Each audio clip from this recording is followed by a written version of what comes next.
right, boys, today's the day. I'm so freaking pumped. I've been waiting for this ever since we dropped the Fincher video. This is going to be a long one. Does everyone have their caffeinated beverages? Yep, I got my voltage. I got my code red. Let me just crack open my Baja Blast.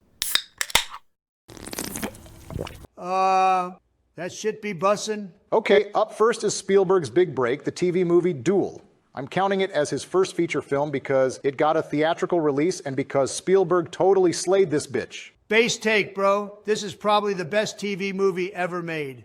It's suspenseful for most of the runtime, and it has a real vision to its direction. Very true, Donald. This could have very easily been some corny pseudo-monster movie in the hands of a lesser director. But Spielberg took it the extra mile, and no cap, he left me shook. And unlike other first-time directors, he was actually able to hide how small of a budget he had. Yeah, there's no cringy beach ball aliens in this one.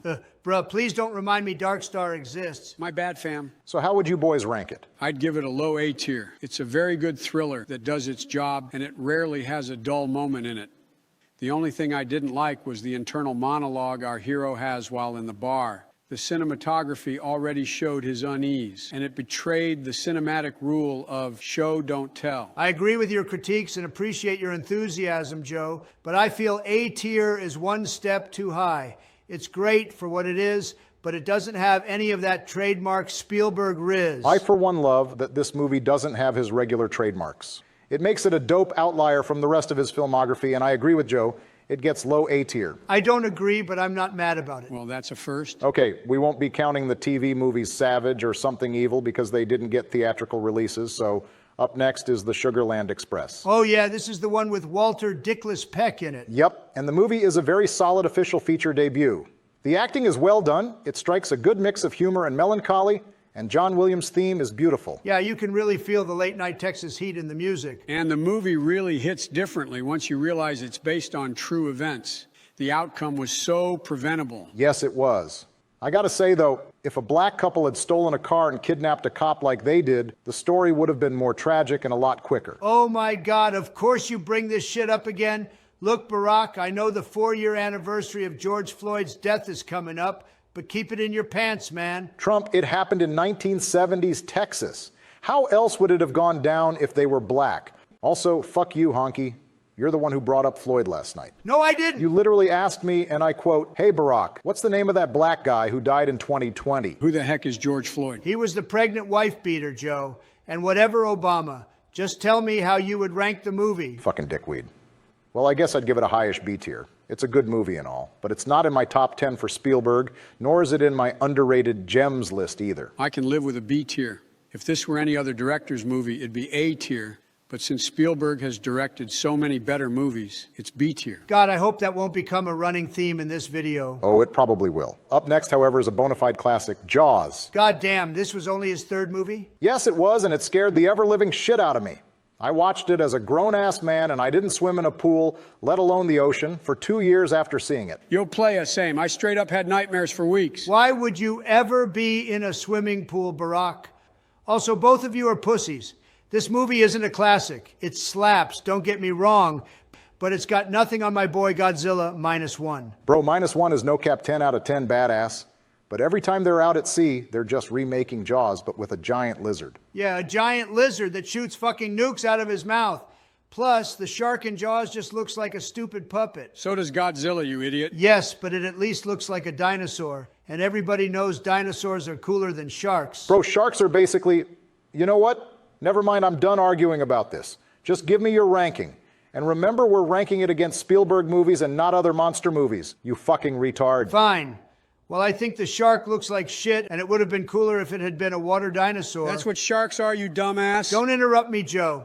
As I was saying, it is one of his best-made movies, and unlike climate change, its legacy is impossible to deny. Motherfucker, climate change. Don't engage him, Joe. So, against my better judgment, I'll give it a high A tier. Baloney. If this movie isn't S tier, then I'm not president of the United States. You won't be for much longer. Trump, quit it. I agree, Joe. The movie is scary as hell, and the score is so fire, you only need to play 2 notes to recognize it. It's going into S tier. It's still not as good as -1. Is it actually any good? I still haven't seen it. Dude, you gotta see it. I'm not even a Godzilla fan, and I love the shit out of it. You guys want to watch the black and white version after we're done with this list? I'd be down. I'm down. Michelle is out cold on benzos, so I won't have anyone bothering me the rest of the day. Is your marriage okay, Barack? I don't want to talk about it. Up next, we have another sci-fi classic. You sure, fam? Quit digging, nigga. Next is Close Encounters of the Third Kind. More like the turd kind. Bitch, please.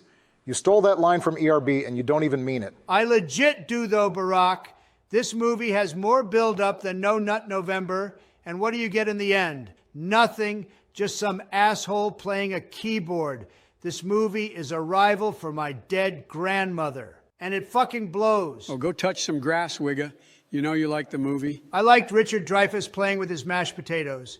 Other than that, this movie is just a beautifully filmed bore, C tier. Fam, you're way out of pocket. Ain't no way this is C tier. Heck, even if you don't like the ending, the movie was bussin' enough to keep you in your seat, which means the filmmaking had to be at least B tier. No, it doesn't, Brandon. I sat through the entirety of the 2016 Suicide Squad, and that movie was complete ass. This movie is mid-sci-fi. Trump, you gave both the Rebel Moon movies 4 stars on Letterboxd. Your taste in sci-fi is hot garbage.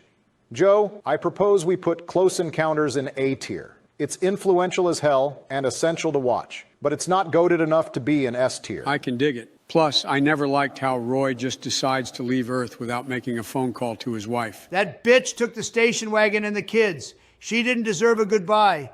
Plus, when you're in space, no one can make you pay child support. Hashtag Hood Life Hack. Now, finishing up the decade is his worst movie up to that point, 1941. Up to that point, Barack, this is his worst movie, period. Oh, I don't know about that. I quite enjoyed 1941. Joe, you only like 1941 because it had a side plot about Nancy Allen joining the Mile High Club. No, I don't.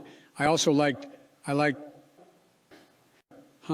damn, you know what? Yeah, you're right. Which is sad, because on technical terms, this movie has everything you'd want in a classic comedy. It's got fleek set design, an all-star cast, fun dance choreography, his Girl Friday type banner, and some slapstick pies in the face. But in the end, it just didn't make me laugh. And for the life of me, I don't know why. Neither do I, Barack. Neither do I. Sadly, I think we should put it in D tier. I hate to agree with you, but the shoe fits. Yep, into D tier it goes. Now on to the decade where Spielberg really took the world by storm, the 1980s.